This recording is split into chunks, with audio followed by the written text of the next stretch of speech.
The water never told Mara Voss anything she wanted to hear. 12 years of cold water diving had taught her that lakes lie by omission. They show you a green-blue postcard at the surface and keep their real face hidden in the dark. Still, nothing in those 12 years had prepared her for the radio call that came through her boat's speaker on a flat, windless morning in late September. "Mara, you need to see this," said Denny, her dive partner, his voice thin and stretched over the comm line. He was 300 feet below her, piloting a tethered camera rig along a stretch of lake floor nobody had surveyed before. I don't know what I'm looking at." She had been drinking coffee out of a dented thermos, watching gulls circle a buoy. She set the thermos down. "Talk to me, Denny. There's a structure down here. It's not on any chart. It's not supposed to be here." Lake Tahoe was the deepest body of water either of them had ever worked, and by September the surface had gone glassy and still, the kind of stillness that made the lake look less like water and more like a sheet of dark mirror laid over something enormous. Mara had taken a contract, an independent survey for a private research group cataloging historic shipwrecks, because the pay was good, and because if she was honest with herself, she liked being somewhere that still had secrets. Most lakes had been mapped to exhaustion. Tahoe, despite its postcard fame, still had blank spaces on the chart below 1,000 feet. Decades of cold, of pressure, of total and absolute dark had kept large sections of the basin essentially unexplored. "Send me the feed," she said. The monitor in the cabin flickered, then steadied into a grainy wash of green-gray static before resolving into an image that made the hair on Mara's arms rise before her conscious mind had caught up with what she was seeing. It was a doorway. Not a wreck, not a boulder formation that merely resembled something man-made. An actual doorway, rectangular, cut into what looked like solid rock, framed by something that might once have been timber, now petrified and pale from decades, maybe longer, submerged in nearly freezing water. The ROV's lights caught the edges of it, throwing long shadows that bent and stretched as the camera drifted. "That's not in any survey," Denny said. "I checked. There's nothing on the historical maps. No mine entrance, no old cabin foundation, nothing. Maybe it predates the maps." "Mara, the maps go back to the 1870s. She didn't answer right away. She was watching the doorway, and the doorway, impossibly, seemed to be watching back, not because anything moved, but because the dark beyond it had a depth to it that the ROV's lights couldn't penetrate, a blackness that swallowed the beam instead of reflecting it the way rock should. "Bring the ROV in for a closer pass," she said. "Slow. I want measurements before anyone touches anything." By the time the sun dropped behind the western ridge and painted the lake the color of a healing bruise, they had logged 4 hours of footage, and Mara had stopped pretending this was a routine survey day.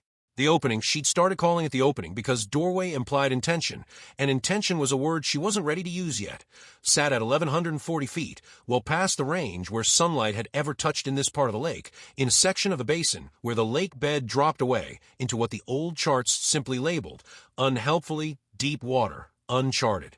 The dimensions were wrong for anything natural. 8 feet tall, 6 feet wide, walls smooth in a way that erosion didn't produce. And past the threshold, the ROV sonar returned readings that didn't make sense, an open space larger than the lake bed above it should have allowed, as if the rock had been hollowed out, or as if the readings were simply lying, bouncing back distorted by something about the water itself in that pocket of the lake. "I want to send the ROV through," Denny said. Mara had spent enough years on cold water to trust her instincts over her curiosity, and her instincts were telling her, in a voice she didn't entirely recognize, to pull the gear, log the coordinates, and let someone else's funding pay for whatever happened next. But the part of her that had taken this job in the first place, the part that wanted Tahoe to still have a secret, won out the way it always did. 5 minutes, she said. "If the tether goes slack or the feed cuts, we're done for the night." The ROV slipped through the opening like something being swallowed. For 11 seconds, the picture held steady. Smooth rock walls, a corridor sloping gently downward, the lights catching motes of disturbed silt that hung suspended in the water with a strange, syrupy slowness, as though the water down there moved according to different rules. Then the feed didn't cut so much as change, the static resolving, for one impossible frame, into something that looked like a face pressed close to the lens, pale and waterlogged and wrong in its proportions, mouth open in an expression that wasn't quite a scream and wasn't quite a smile. Then the line went dead. Denny wanted to cut the tether and reel in whatever was left. Mara wanted to leave the ROV exactly where it was and call the contract finished. They argued about it standing on the swim deck while the boat rocked gently under a sky gone the color of a fresh bruise, and in the end they did neither, because the tether reeled itself in. It came up slow and steady, the winch motor straining under a weight it hadn't been carrying an hour before, and when the ROV finally broke the surface, dripping and intact, the camera housing was packed with a fine gray silt that smelled. Both of them noticed this. Neither of them said it out loud at first, like something that had been dead a very long time, and kept that way by the cold. The footage on the internal recorder, when they finally worked up the nerve to play it back at the dock that night, showed the corridor continuing for nearly 200 feet before opening into a chamber. The chamber held shapes. Dozens of them, arranged with a precision that ruled out accident. Not scattered the way debris settles, but placed the way artifacts are placed in a collection, or the way bodies are placed in a crypt. The ROV's lights, even at full power, couldn't reach the far wall. The last 11 seconds of footage, the part with the face, didn't appear on the recorder at all. As far as the equipment was concerned, that moment had simply never happened. Only Mara and Denny remember it, and over the following days they would each start to wonder, quietly, separately, whether they remembered it the same way, or whether the lake, if it could be said to want anything, wanted them to doubt what they'd seen. Mara didn't sleep that night, and she didn't go back out the next morning. She drove into town instead, and found the one person she knew who might take this seriously without immediately calling her a liar, an old climbing friend named Theo Park, who had spent a winter a decade earlier living alone in a cabin above Sand Harbor, and had, by his own admission, gone a little strange from it. She told him everything. The doorway, the corridor, the chamber, the face. Theo didn't laugh, which she appreciated, and he didn't immediately believe her either, which she appreciated more.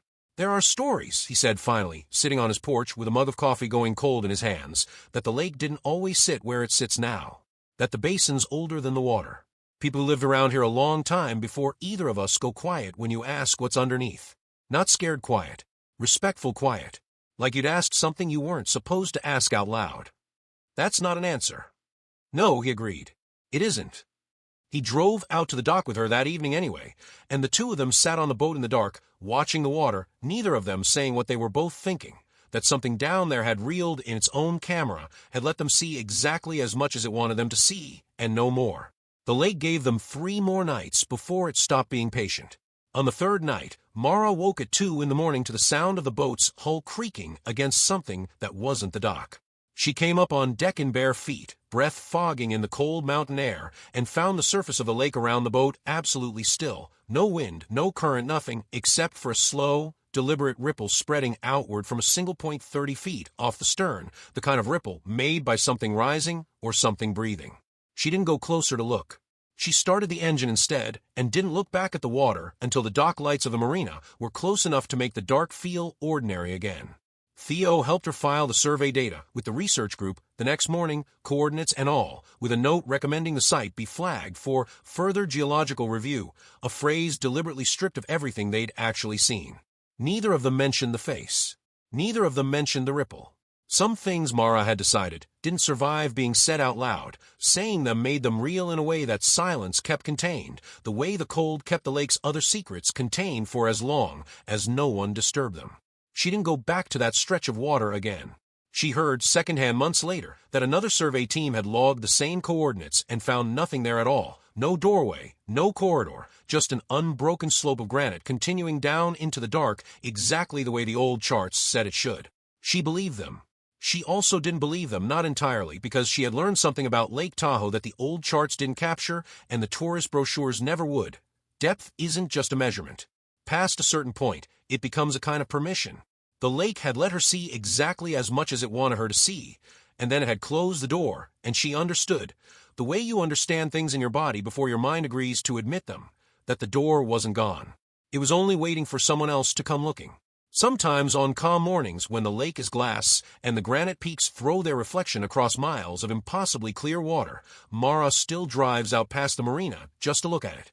Tourists float by on paddleboards, sunburned and laughing, snapping photos of water, so transparent it doesn't look real.